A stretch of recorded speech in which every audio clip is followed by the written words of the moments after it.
What's going on, guys? I'm Steve. Welcome back to the channel. Welcome back to another video. If it's your first time stopping by the channel, hit that subscribe button. Trust me, you won't regret it. If you're a returning subscriber, as always, guys, welcome back, and I do appreciate the support. Guys, I want to talk about a story that I seen about an officer in the Cook County Jail out there in Chicago. Shout out Chi-Town, you know what I'm saying? And this guy was assaulted while he was doing his nightly checks. But they didn't really follow protocol. Now, how this guy got attacked is plain and simple. He was by himself. Who attacked him, on the other hand, isn't surprising. But I want to show you something. This guy right here, if I was him, I'd quit, not sue. And I'll explain that later on. But for now, go ahead and take a look at this video. This is some cowardly stuff, but I mean, it is what it is in jail. Ain't nobody gonna protect you, and especially the guards. Ain't nobody gonna protect them neither. Seemed to me like they set this man up for the big fall. But you be the judge of it. Take a look at this. We'll come back and talk about it. New details tonight in the beating of a jail guard at the hands of an inmate caught on camera. And we do want to warn you, some of the video is graphic. Our Charlie DeMar is live at the Cook County Jail, hearing from union leaders about their safety concerns. Charlie? And Joe, good evening. The union representing correctional officers here at the Cook County Jail say that guard who was ultimately beaten up was ordered by a supervisor to do a safety check inside one of the dorms all alone without backup. They say that's a clear violation of department policies. As this Cook County probationary correctional officer made his safety round Sunday night, he's suddenly sucker punched by an inmate who then begins to stomp on the officer's head. The beatdown comes to an end only after another inmate appears to step in. The sheriff's own staff didn't follow his own protocols. Anthony McGee with Teamsters Local 700 used to be a Cook County correctional officer. He says a supervisor violated jail policies when he ordered the guard to do a safety check of the dorm by himself without backup or any other officers on the same floor. The surveillance video was provided by the union. The supervisor could have simply left the building that they were in from the comforts of their own office, walked over there, and served as backup for this officer. They chose not to do that. After the incident, the union says 911 was never called, and the recently hired guard waited for hours before he was seen at the jail medical facility. Fair to say you believe that this incident could have been avoided altogether? Absolutely. The Cook County Sheriff's Office says we are thankful our officer was not severely injured and was able to walk away from this incident. Individuals in custody who attack our staff will be prosecuted. Malik Daniel was charged for the beating, now faced with aggravated battery to a peace officer, the same charges the 28-year-old was being held on. A mistake like that clearly could be detrimental to one's ability to go home to their family. Fortunately, that correctional officer was able to walk away without major or serious injuries. The Cook County Sheriff's Office says they are now investigating whether or not any internal policies were violated. Reporting live tonight from the Cook County Jail, Charlie DeMar, CBS News, Chicago. See that crap? I ain't lying. That sounded like a setup to me. Now, it said the guy was a new guard, so he was new. Said hours later, then he went to the infirmary. That right there, I don't know if they understaffed or not, but either way, man, come on. Supervisor, for you to be a supervisor, you got to know a little bit about protocol, and you violated it by sending that man into the belly of the beast like that. It's unacceptable. Now, I don't know if that guard know his right. I'd have been like, hey, listen, that's against protocol. I'm not going in there. Because usually when they do night count, it's 2 guards. That way, in case one get Pearl Harbored from behind and attacked or knocked unconscious, the other one can call the code before anything else happened. And you see the dude walked up on him and snuck him. Started stomping him. See how they go right to the head? It's like they know how to incapacitate somebody and try to kill him. He kicking the man in the head with shower shoes on.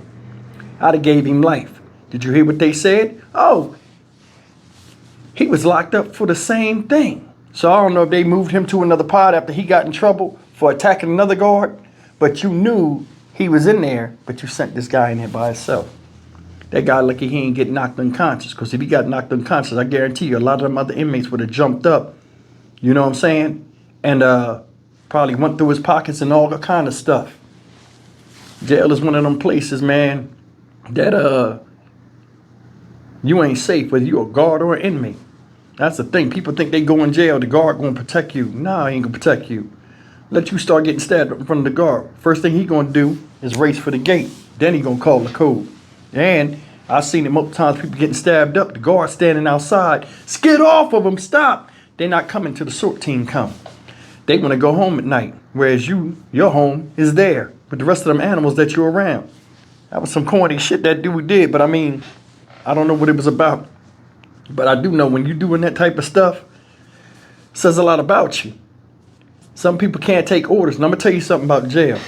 Only reason why certain people don't get hands put on them in jail, and it's not a Donnybrook every day and a free-for-all, it's always about respect.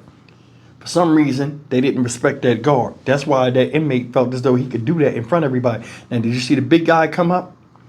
When the big guy came up, he temporarily stopped. Now, I'm going to tell you how savage the nature is. A lot of these criminals out here nowadays, when people are beating you up in jail, it does two things. Number one, you see they're trying to hurt you. And number two, they're trying to set a message. A lot of times it's out of fear to show how vicious they are so people won't mess with them. He'd have made an example of that guy. That guy fell unconscious. He probably stomped his head in the mush. You know, people are crazy. And he would set an example. Luckily, the guy got to his feet and that guy stopped it. You know what I'm saying? But I mean, hell, $50,000 a year he probably make. Shit ain't worth that money to me. Ain't worth the money to me. Two things I couldn't be. A cop and a jail guard. I'll be a cop before I'll be a jail guard. And that's real because you locked up in there with them. You see what I'm saying? Danger. I thought it was a woman at first getting beat on and stuff, but it was a man because it's like his hair was long or something. But either way, man was stomped in his head. Hours later, he goes to the infirmary. I'm sure they knew about it. After he got up, he called the code or something. I'm sure they knew because they arrested the guy. Why is he going that late to the thing? After they seen that video, hey, go get your head checked out for fear of a lawsuit or something like that. He shouldn't have went hours later. That's what made me think that was a setup. I mean, what kind of supervisor does that? I would quit that job and I would sue him immediately. The lawsuit would come the next day. Yeah, I'm done. I'm done. You didn't get my back. You know it's dangerous in here. Hell no, I'm finished. Next morning, daddy got served with papers. You know what I'm saying? I'd have sued them for everything it was worth. Because I'm going to tell you something. I don't play with head injuries. That's why I don't play like people putting their hands on people. You can hit somebody and they can fall, or you can hit them at the right angle when they don't see it coming. Because a lot of these dudes be cowardly, sneaking these dudes from behind or from the side when they don't see it coming. That man fall down, hit his head. You know, in jail, everything is made out of steel. If he hit his head on that bedpost and bled out, it ain't worth it to me. 50,000, hell, you can keep that shit. You know what I'm saying? People that ain't used to having money or being around money, $50,000 seem good. Or if they have a present situation where they've never made that much money, I can understand them doing it. But that type of job, you can keep that shit. You can keep that. That's if I was the sheriff, I would be pissed, and that supervisor would pay for that. Because, I mean, you could have caused a big lawsuit if that guy is not going to see. Me, my dumb ass would sue and quit. But anyway, that's me. Stock Market Steve for the Dynamic Reason channel. As always, like, comment, share, and subscribe. Leave in the comment section. Y'all think that was a setup or they was understaffed? It seemed like a setup to me. It just seemed weird. You know what I'm saying? Because every guard, every supervisor that is in the jail, they know they on pins and needles if they don't do their right thing. And if they held liable like that, they know he was in there by himself, that fall on the supervisor. If not, it would fall on the guy they would say, oh, well, he just went in there. But I mean, I don't think it's like that. Some heads need to roll for this because that guy could have died, man. I'll see you in the next video. Take care.